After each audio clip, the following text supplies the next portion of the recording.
Dragon ball काकुमे one of the best dragon ball fan made mangas में से एक। इसके पहले एपिसोड के बारे में मैंने बात कर ली है, जिसमें हम लोगों ने गोकू और बीरस की फाइट देखी थी और हमने देखा था कि ग्रैंड प्रिस्ट जैसे उसने एंजल्स को बुलाया था। उसके बाद क्या हुआ, हमें नया एंजल मिला। हमें ये भी पता चला कि जो भी यूनिवर्सेस गोकू ने एग्जैक्टली एंड्रॉयड 17 ने बुलाए थे, उसके साथ सारे और मिटे हुए यूनिवर्सेस भी वापस आ गए थे और हमारे पास एक 19 यूनिवर्स भी था। तो हाँ, अब बात करते हैं बाकी के बारे में। अब ये सब बुलाने वाला था अपना ग्रैंड प्रिंस सारे एंजल्स को, उससे थोड़ा सा पहले का सीन दिखा जाता है जहाँ पे गोकू और बीरस का फाइट हुआ था। वहाँ पे वीस बोलता है कि तुम अभी ठीक हो ना गोकू। यहाँ पे गोकू को वो हील भी कर देता है और वहाँ पे गोकू बोलता है कि मैं सोच रहा था कि मैं अभी उस स्टेज में आ चुका हूँ जहाँ पे मैं लॉर्ड बीरस को हरा पाऊँ, पर बीरस यहाँ पे मस्ती करके बोलता है कि तुम मुझे हराओगे, तुम बहुत ही ज़्यादा कमज़ोर हो मॉर्टल।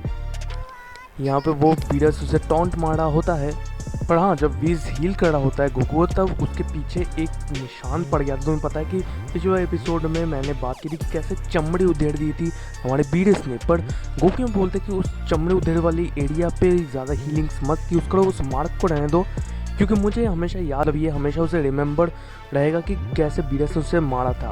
और गोकू नेक्स्ट टाइम जब बीरस की ऐसी हालत करेगा तब वो मार्क वो हील करवा लेगा वीज से। तो यहाँ पे फिर अपना वीस पूछता है गोकू से कि अब तुम्हारा क्या प्लान है। अब तो जीनो का टूर्नामेंट ऑफ पावर भी हो गया है, तुमने अल्ट्रा इंजिन ऑलमोस्ट गॉड जैसी पावर्स भी तुमने अटेन कर ली है, तो आगे का क्या सोचा है।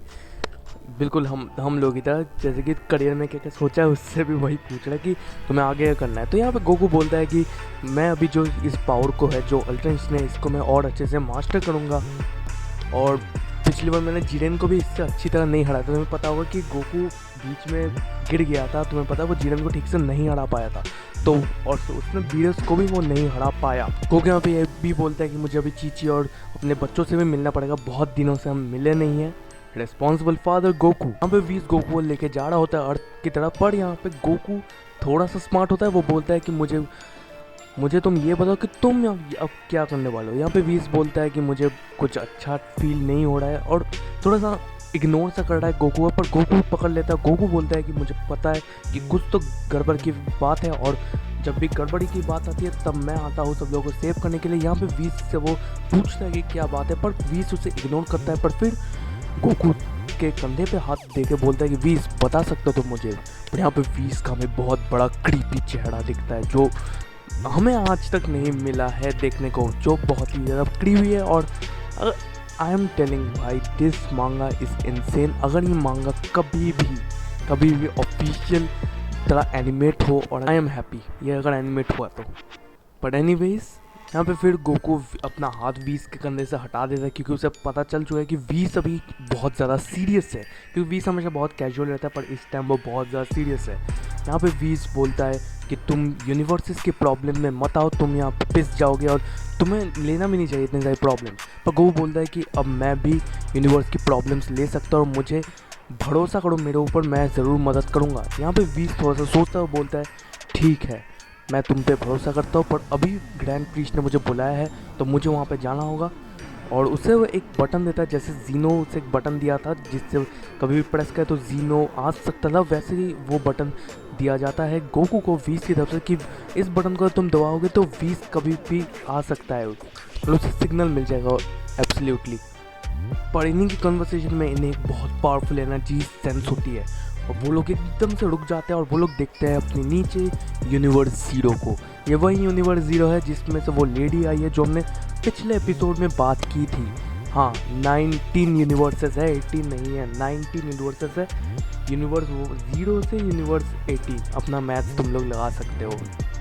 यहाँ पे फिर हमें उस वुमेन का सीन दिखाया जाता है जो अपनी यूनिवर्स ज़ीरो की एंजल है। वो बोलती है कि देखो, तुम्हारे जो डैड है उन्होंने भी बहुत बुरा काम किया है। एक ऐसा भी टाइम था जब ये आदमी अपने आप को ओमनी किंग की तरफ सोचता था और उसने कैसे हमारे यूनिवर्सेस को इरेज किया था।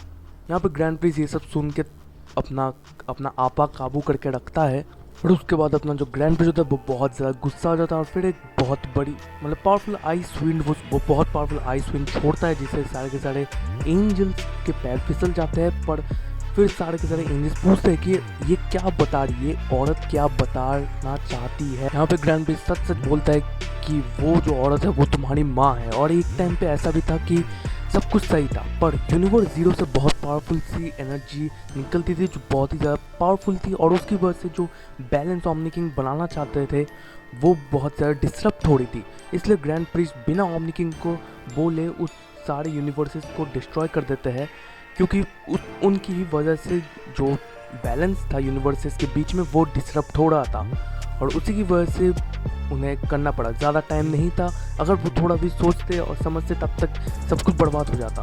पर यहाँ पे जो औरत होती है, जो लेडी एंजल होती है, वो बोलती है कि क्या ये तुम्हें मजाक लगता है, क्या तुमने इतनी सारे लोगों की जान ले ली है, ये सब तुम्हें मजाक लगता है, ये सब कहती है वो ग्रैंड प्रिस्ट को। यहाँ पे भी सारे के सारे जो भी और भी डिस्ट्रॉयर्स थे वो भी इस एनर्जी को फील करते कि बहुत ही पावरफुल एनर्जी रेडिएट हो रही है ग्रैंड प्रिस्ट के पैलेस से। पर यहाँ पे फिर जो लेडी एंजल होती है वो बोलती है कि कोई भी गलती तुम्हारे फादर की नहीं है, एक्चुअल फॉल्ट तो सिस्टम की है। वो जैसे ही वो खड़ी होती है तभी हमें दिखता है अंधेरे में सारे के सारे इरेज्ड एंजल्स जो भी इरेज्ड यूनिवर्सेस से आए हैं, and it was freaking amazing, like it is amazing.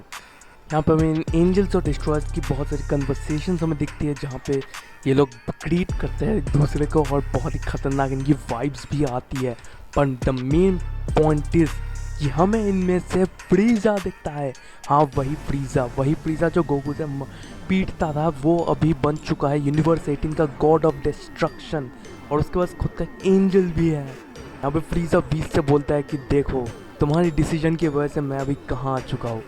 यहाँ पे अपना 20 होता है, वो बोलता है फ्रीजा ये तुम गलत कर रहे हो। यहाँ पे फ्रीजा आया है और यहाँ पे अपना 20 भी बोलता है कि मैंने बहुत ही गलती की है तुम्हें वापस से रिजरेक्ट करके, क्योंकि तुम बहुत ही ज़्यादा ही बुरे हो और तुम एक जगह तो रुकने वाले हो नहीं। यहाँ पे अपना फ्रीजा बोलता है कि मैंने देखा कि यूनिवर्स 18 में जाके मैं अपनी हुकूमत कर सकता हूँ, क्योंकि उसे पता चल चुका था कि बहुत सारे यूनिवर्सेस जो भी मिट चुके थे वो वापस रिजरेक्ट हो रहे हैं, और तभी वो यूनिवर्स 18 में गया, अपना हुकूमियत किया, और जो उनका ऑफिशियल गॉड ऑफ डिस्ट्रक्शन था सबके सामने ग्रैंड प्रीस्ट के पैलेस में वो उसे मार देता है और खुद गॉड ऑफ डिस्ट्रक्शन बन जाता है यूनिवर्स 18 का।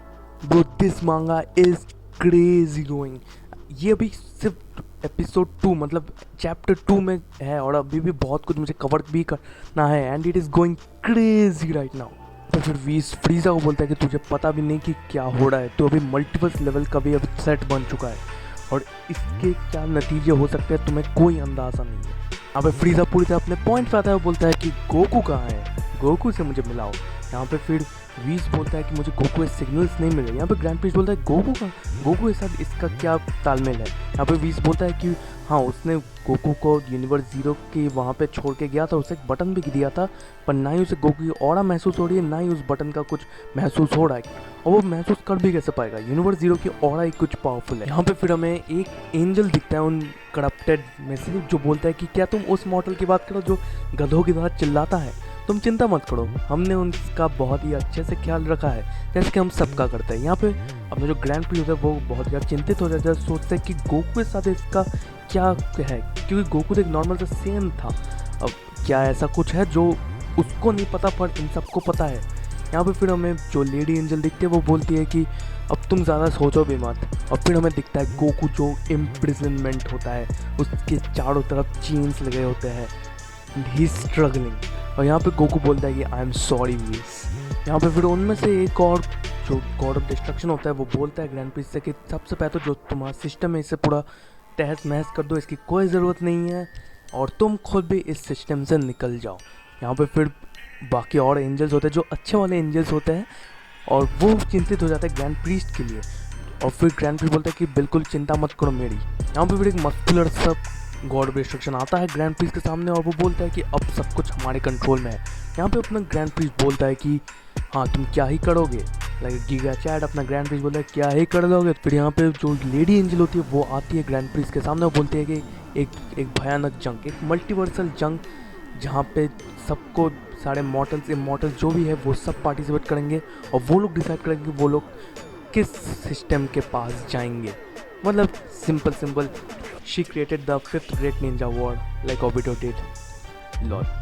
यहाँ पे फिर अपना जो ग्रैंड प्रीस्ट होता है वो टाइम और स्पेस में अपनी कंट्रोल जमाता है और सारे के सारे बुरे एंजल्स और उस लेडी एंजल को फ्रीज कर देता है कुछ समय के लिए। और उसी टाइम अपना ग्रैंड प्रीस्ट सारे के सारे अपने एंजल्स को बोलता है कि जाके बाकी सुप्रीम काइज और जितने भी काइज हैं उन सबको रेडी करो, क्योंकि अब जंग होने वाली है।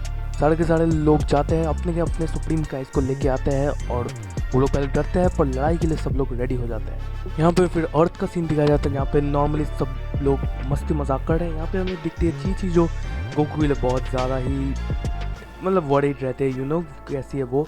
और वहाँ पे विडेल उसे कंसोल करती है और बोलते हैं कि वो बोलते हैं कि हाँ वो तो हमेशा ही लेट करते, तुम ज़्यादा चिंता मत करो। विडेल ये गोहान को भी बोलती है और गोहान को कुछ अजीब सा फील तो होता है। फिर हमें जिरेन का प्लेनेट भी दिखाया जाता है।